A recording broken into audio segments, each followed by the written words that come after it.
بسم اللہ الرحمن الرحیم۔ السلام علیکم ورحمۃ اللہ وبرکاتہ۔ 27ویں شب کا خاص عمل۔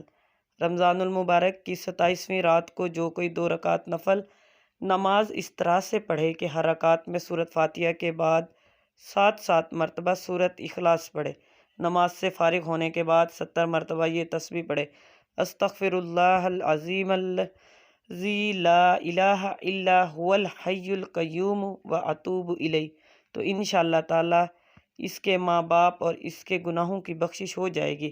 پروردگار عالم اس کے والدین کی مغفرت فرمائے گا اور اسے جنت میں اعلیٰ مقام عطا فرمائے گا۔ اس کے علاوہ اس کی نماز پڑھنے والے کو نیکی کے کام کرنے کی توفیق عطا فرمائے گا۔ اس وظیفے کو آپ خود بھی پڑھیں اور صدقہ جاریہ کی نیت سے آگے بھی شیئر کریں۔ 5 وقت کی نماز پابندی کے ساتھ ادا کریں۔ اللہ حافظ۔